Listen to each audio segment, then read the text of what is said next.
I walked into my bedroom and found my wife straddling my best friend since college, and when she looked at me with nothing but irritation at being interrupted, she said, "Well, maybe if you weren't so busy being a hero to everyone else, you had been here to prevent this."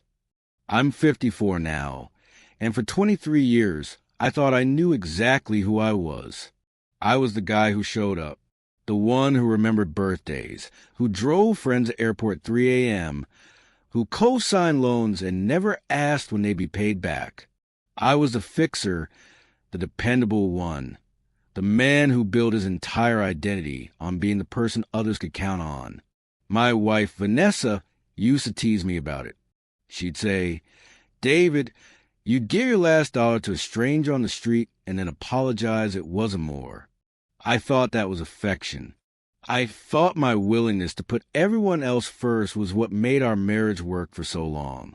We met when I was 23, a recent engineering graduate working for a construction firm in Portland. Vanessa was 21, finishing her degree in graphic design at a small liberal arts college where I'd been invited to speak about career opportunities in urban planning. She came up to me after the presentation, not to ask about engineering, but to tell me my tie was crooked and did I know my fly was unzipped the entire time I was talking? I was mortified. She laughed, handed me a coffee, and said, "Relax.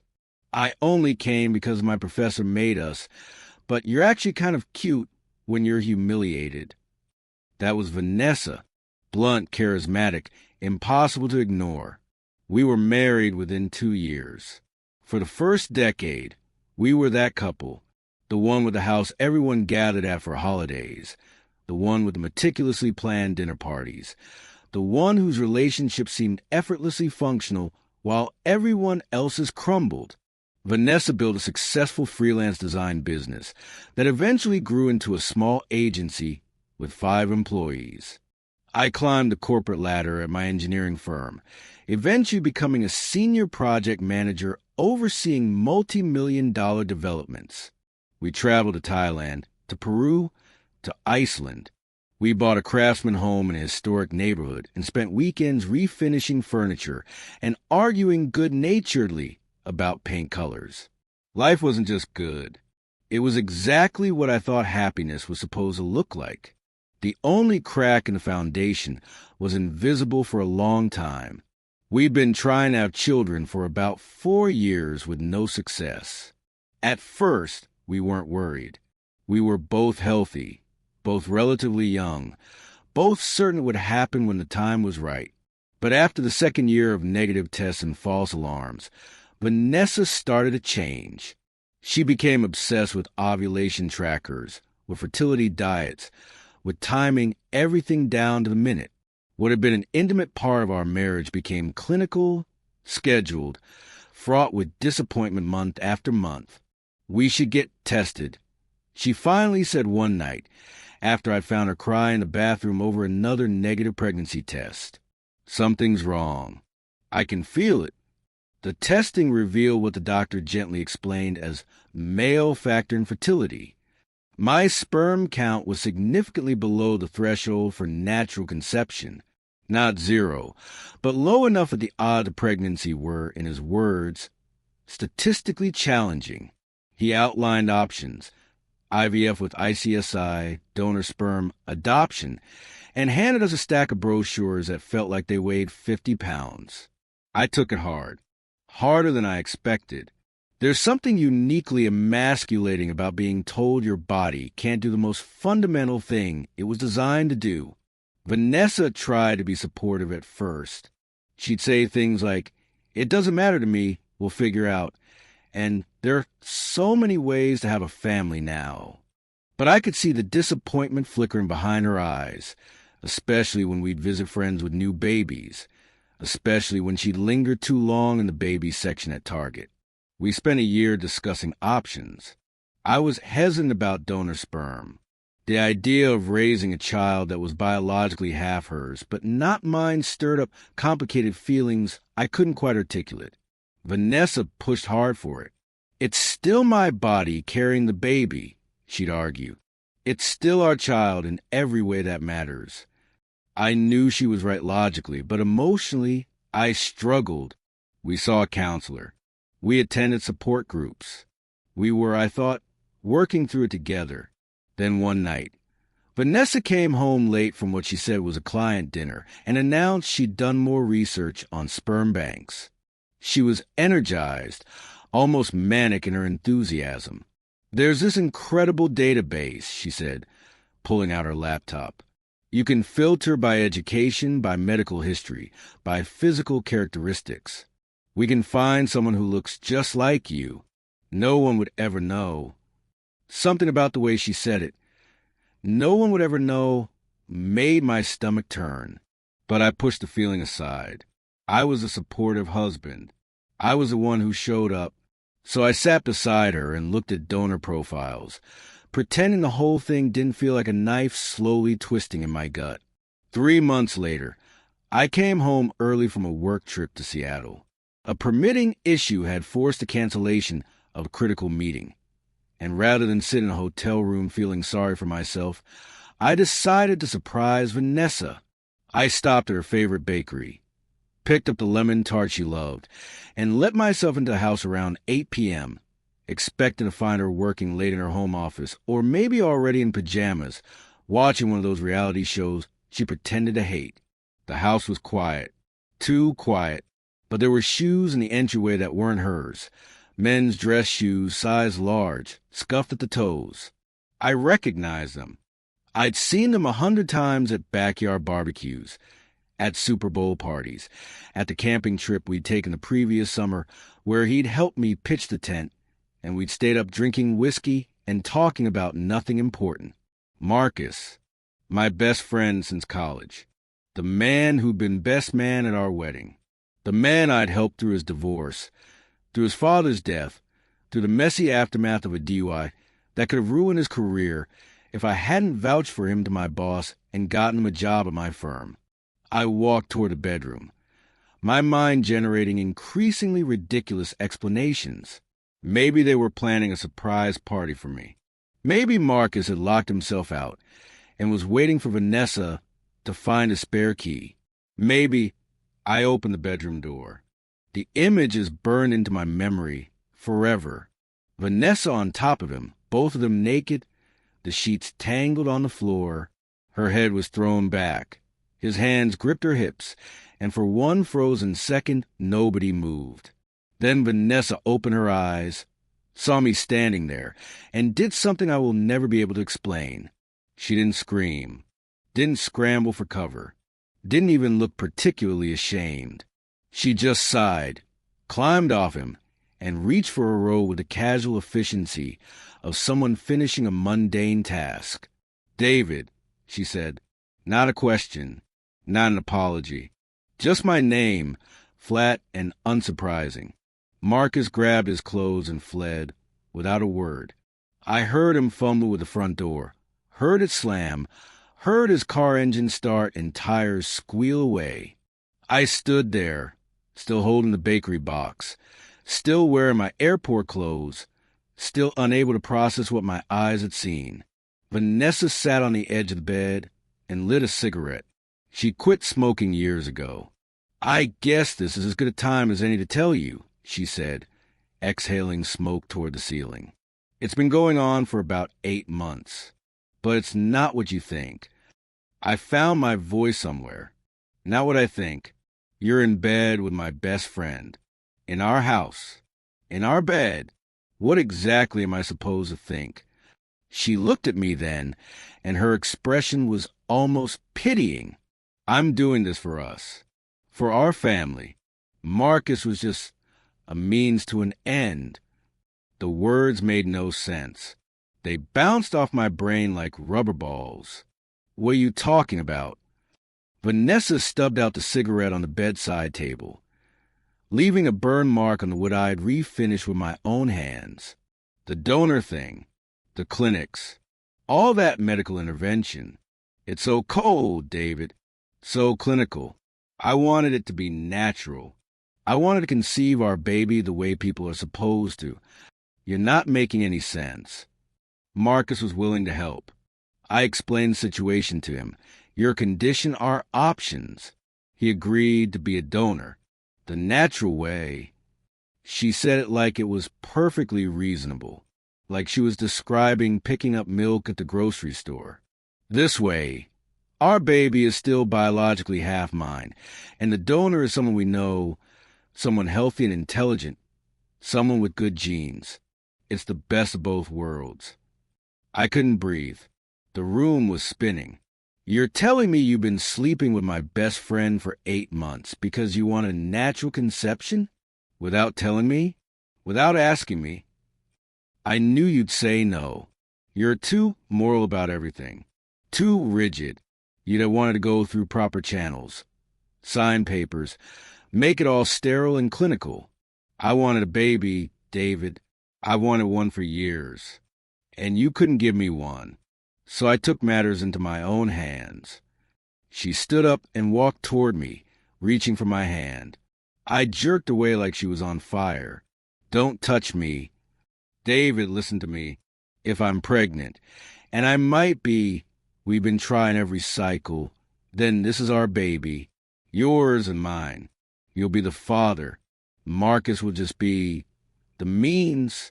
No one ever has to know. We can still have our family. Our family. I laughed, and the sound was hollow, broken. You destroyed our family.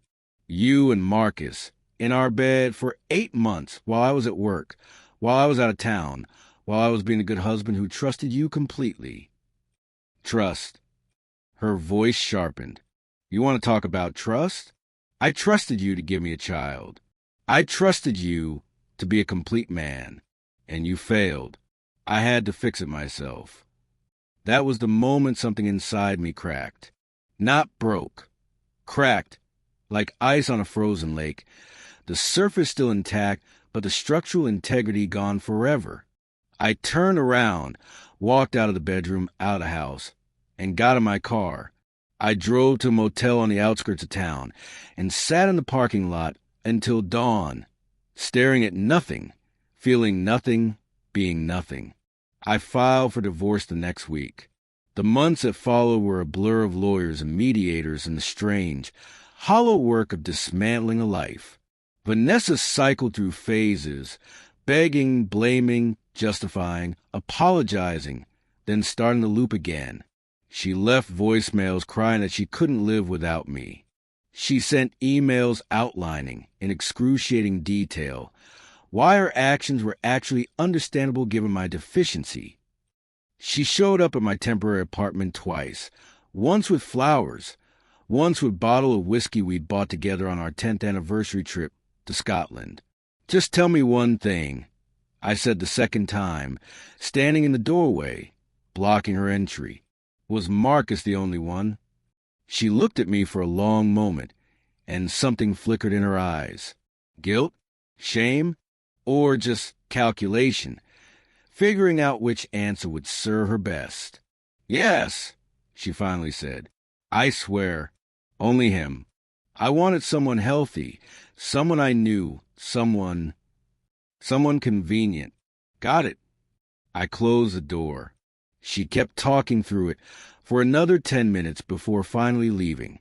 The divorce was finalized 4 months later. We split assets, sold a house, divided friends like dividing a set of dishes, awkwardly, with some pieces chipped and some claimed by neither side. I moved 2 hours south to a smaller city, took a job with a different firm, and tried to rebuild a life from rubble.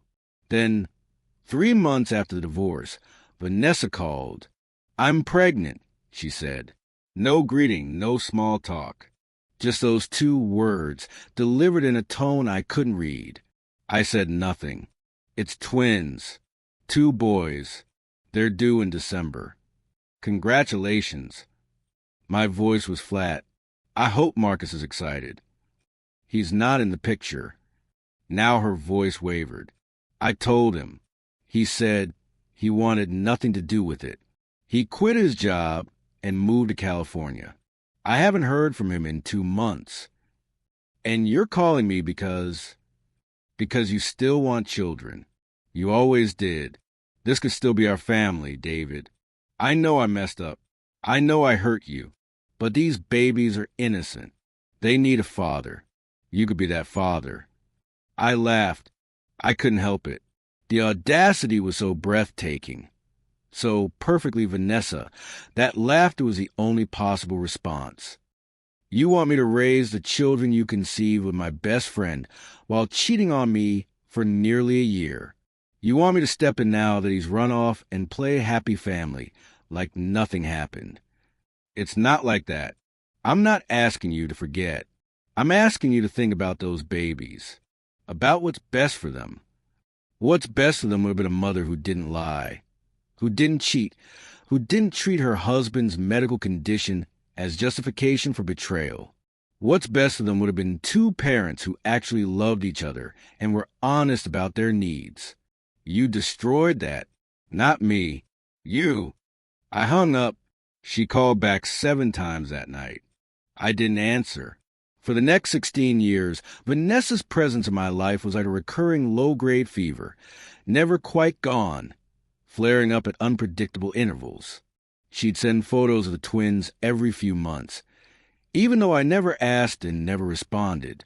First birthday, first steps, first day of kindergarten, Christmas mornings with matching pajamas. The messages attached were variations on a theme. They're growing so fast. They asked about you today. Don't want to know them? I blocked her on everything, but she found new ways, different email addresses, friend requests on social media from accounts I didn't recognize. Once, a handwritten letter delivered to my office, describing in detail how one of the twins had drawn a picture of the daddy we don't get to see, and could I please reconsider. I threw it away. I threw them all away. Meanwhile, my life moved forward in ways I hadn't expected. 3 years after the divorce, I met a woman named Patricia at a charity fundraiser for a children's hospital. She was a pediatric nurse, divorced with no kids, funny and kind and refreshingly straightforward. On our 3rd date, I told her the whole ugly story. Vanessa, Marcus, the twins, everything. She listened without interrupting, then reached across the table and took my hand. "That sounds incredibly painful," she said. "Thank you for trusting me with it." We married 2 years later.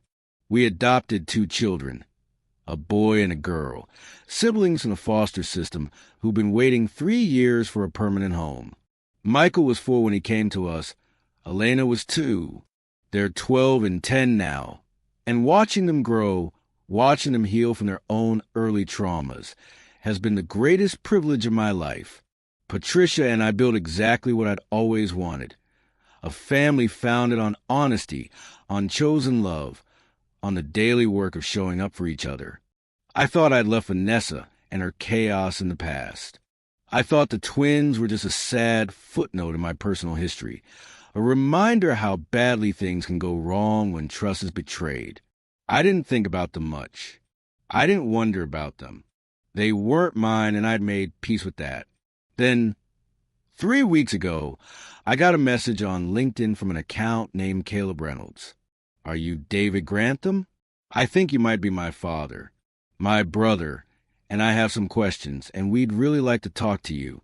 My hands shook as I read it. I showed Patricia immediately. She read it twice, then looked at me with a steady calm that has anchored me through a dozen parenting crises. "They're old enough to search now," she said. 18 probably. Twins, right? That would make them 18. I did the math. 18. They'd be 18. "I'm not your father." I typed back, then deleted it. "I don't know you. I tried, then deleted that too." Finally, I wrote, "I'm not who you're looking for, but I'm willing to talk if you have questions." The response came within minutes. "Can we call you? There's a lot we need to understand, and our mom won't tell us the truth." We arranged a call for the next evening. Patricia sat beside me, holding my hand, as I dialed the number Caleb had sent. A young man's voice answered on the first ring. "Mr. Grantham?" Call me David. My voice was steadier than I expected. And you're Caleb? Yeah, my brother Ethan is here too. We're on speaker. Silence stretched. I could hear breathing on the other end, the rustle of movement, the muffled sound of someone saying something I couldn't make out. Finally, a different voice, Ethan, our mom told us you're our father. She told us our whole lives that you left before we were born because you didn't want kids. She said you made her choose between keeping us and keeping you, and she chose us, so you left. The words hit me like physical blows. I heard Patricia gasp softly beside me. That's not true, I said. None of that is true. Then what is true? Caleb's voice cracked on the question. Because we spent 18 years believing our father didn't want us. We spent 18 years wondering what we did wrong, why we weren't good enough. And now we're old enough to look for answers, and everything she's telling us keeps changing. We need to know. We deserve to know. I close my eyes. The weight of their pain, their confusion, their years of wondering. It settled on my shoulders like a physical thing. These weren't abstract concepts anymore. They weren't just Vanessa's chaos bleeding into my life. They were two young men who'd been lied to their entire existence, and I was the only one who could give them the truth. I told them everything. The fertility issues, the affair, Vanessa's justification, the divorce, her repeated attempts to pull me back in, her offers for me to play father to children who weren't mine. I told him about Marcus, about his flight, about the 16 years of silence punctuated by photos and pleas I never answered. I told him the ugly, painful, complicated truth, holding nothing back. When I finished, the silence on the other end was absolute. I could hear them breathing, could almost feel them processing, the foundations of their lives crumbling in real time. So you're not. Ethan's voice trailed off. I'm not your biological father. No, I never was. Your mother and I were already divorced when you were conceived. I had no part in your creation, and I've had no part in your lives. That was her choice, not mine. But she told us. Caleb sounded lost. She showed us pictures. She had stories. She made us believe. I know. And I'm sorry. You deserve better. You deserve the truth from the beginning. We talked for another hour. They asked about Marcus, what kind of man he was, why he'd left, whether I thought he knew about them. I answered as honestly as I could. Marcus had been a good friend once, before everything. He'd made terrible choices, same as Vanessa. Whether he knew about the pregnancy, I couldn't say. She claimed he didn't, but after everything, I wasn't sure I believed anything she said. Before we hung up, Ethan asked one more question. Would you be willing to take a DNA test? Just to be sure? We believed one thing our whole lives, and I don't think we can really start processing until we know for certain. I agreed, not because I had any doubt. I knew with absolute certainty I wasn't their father, but because they needed the proof. They needed something concrete to hold on to in a world where everything they believed had just been revealed as fiction. The test came back 3 weeks later. Negative, obviously. I wasn't their father. I never was. I thought that would be the end of it. They had the truth now, or at least the beginning of it. They could take that truth and build something new, however painful the construction might be. I was wrong. 2 days ago, I got another call from Caleb. This time, his voice was different, harder, more determined, but also somehow lighter, like he'd finally found solid ground after years of quicksand. We found him, he said, our biological father. We hired a private investigator with money we saved from summer jobs. Took about 6 months, but we found him. My heart rate jumped. Marcus? Yeah, he lives in Arizona now. Has a wife and 3 kids. Works in construction management. We showed up at his house last week. What happened? A pause. When Caleb spoke again, his voice trembled slightly. He didn't know. He had no idea we existed. None. Our mom never told him she was pregnant. She told him she'd gotten back together with you, and they were trying to work things out. She told him to leave town, to not contact her again, that it would be easier for everyone. He thought she chose you. He thought the affair was just a mistake they both moved on from. I closed my eyes. Of course. Of course Vanessa had lied to him too. Of course she constructed an elaborate fiction for everyone involved, manipulating each person into playing the roles she'd assigned them. He broke down when we told him, Ethan added, and I realized they'd put me on speaker again. Cried like a baby, kept saying, I have children, I have children, I have 2 sons. His wife was there. She didn't know what to do. It was a lot. Are you okay? I asked. It felt like an inadequate question, but it was the only one I had. I don't know, Caleb admitted. We're processing. He wants to be part of our lives. He introduced us to our half-siblings. They're younger, 8, 6, and 4. It's surreal.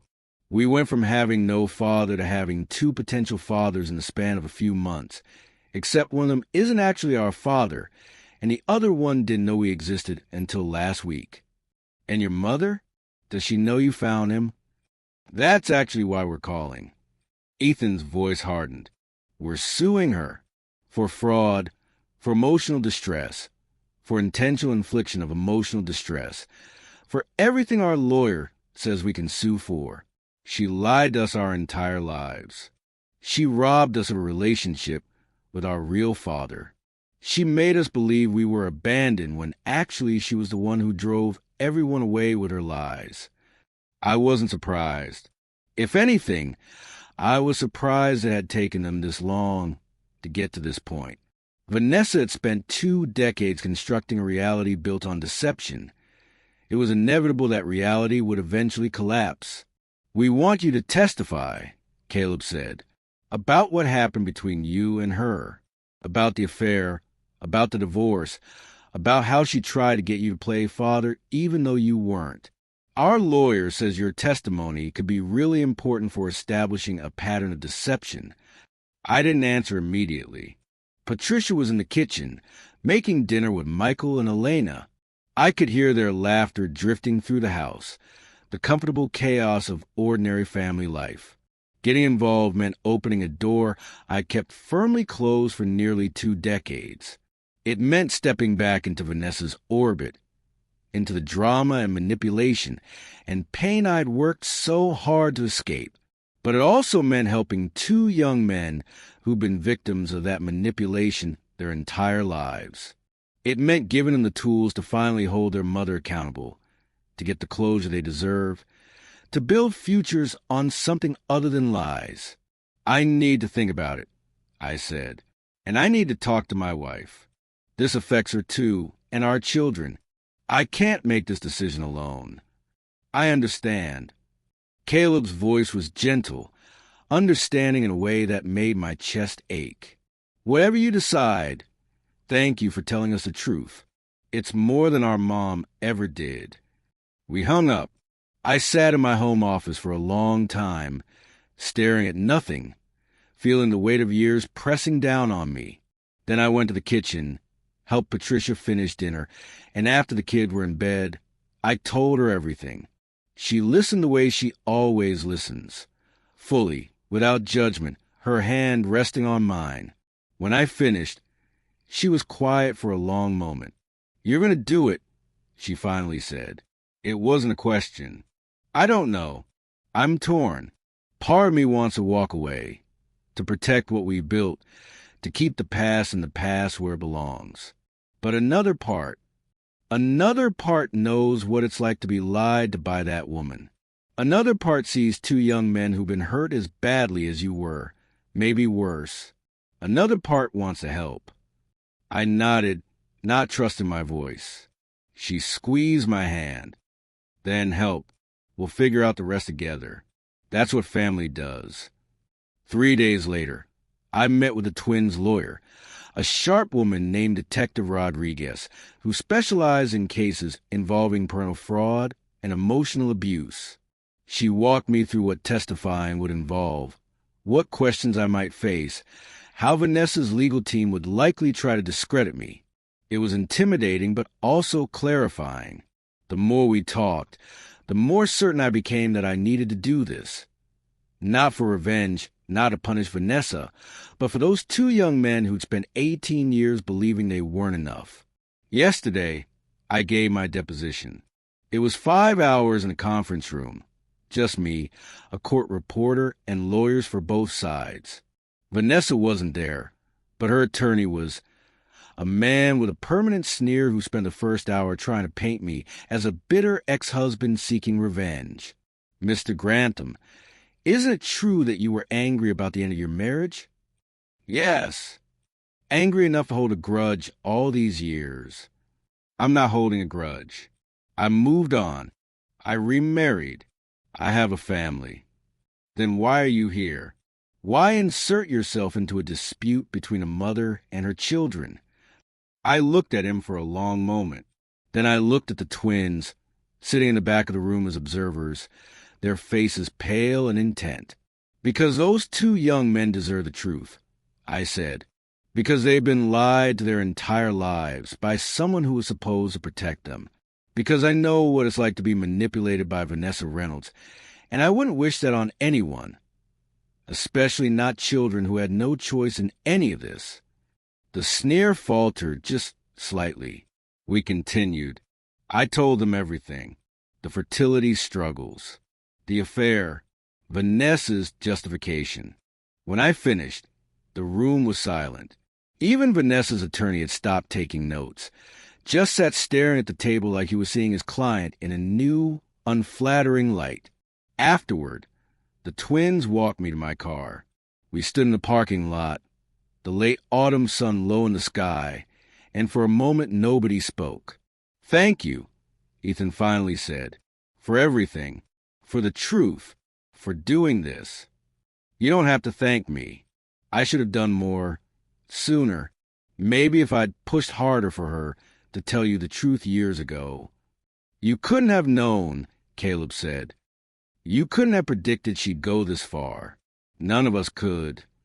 I looked at them, these two young men who'd been through so much, who were handling it with more grace and strength than many adults I knew. They looked like strangers, but also, somehow, familiar. Maybe because we shared the experience of being betrayed by the same person. Maybe because trauma creates its own strange kinship. What happens now? I asked. We go to trial in about 6 months, unless she settles. Our lawyer thinks she'll try to settle at the last minute to avoid the publicity.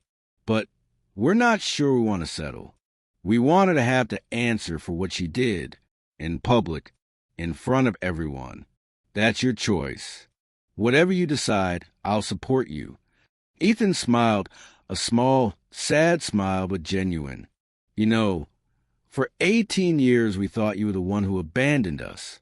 We built this whole narrative in our heads about this deadbeat dad who couldn't handle responsibility. And now we find out you're actually the one person in this whole mess who consistently told the truth. I'm not a hero. I just refuse to play along with her lies.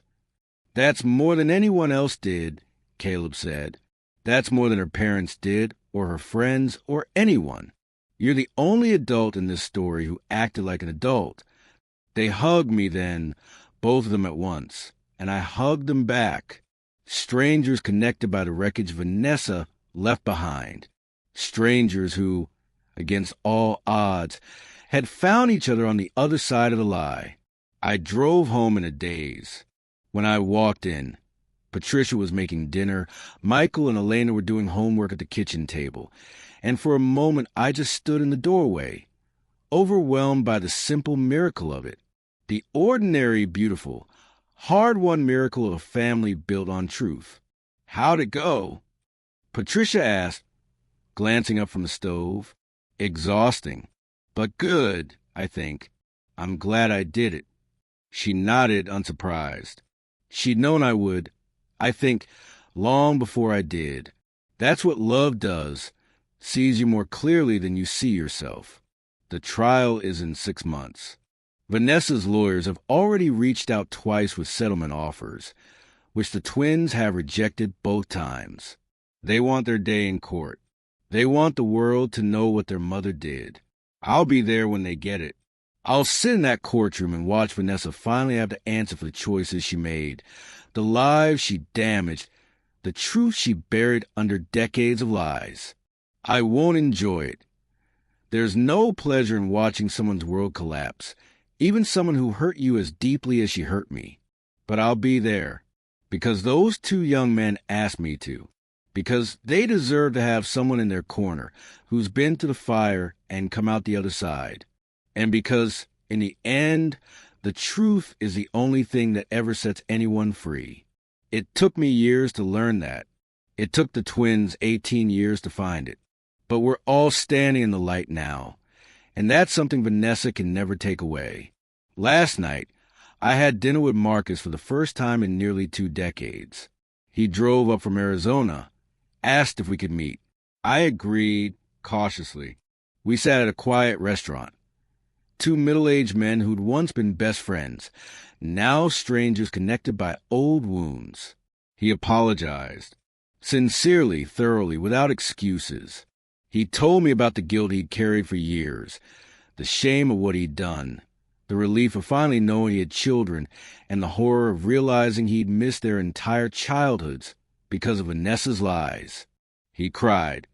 I cried a little too. I'm not asking for forgiveness, he said. I know I don't deserve it. I just wanted you to know that I know, that I understand what I did to you, that I'll spend the rest of my life trying to be the father those boys deserve from the beginning. I didn't tell him it was okay, because it's not okay, and it never will be. But I shook his hand when we parted, and I meant it when I said I hoped he and the twins could build something meaningful together. Some wounds never fully heal. Some betrayals leave scars that last a lifetime. But scars are just healed tissue, stronger than the skin around them. They're proof that we survived, that we kept going, that we refused to let the worst moments define us. I survived Vanessa. The twins are surviving her. Marcus is finally facing the consequences of choices he made 20 years ago. And somewhere, probably in a therapist's office or a courtroom or the wreckage of her own making, Vanessa is learning that the truth always, eventually comes out. It doesn't always win immediately. It doesn't always lead to tidy resolutions or happy endings. But it comes out, and when it does, it has the power to remake everything, to tear down the lies we build our lives on and force us to build again from scratch. That's where we are now, building again, all of us in our own ways on ground that's finally solid. I'll take it.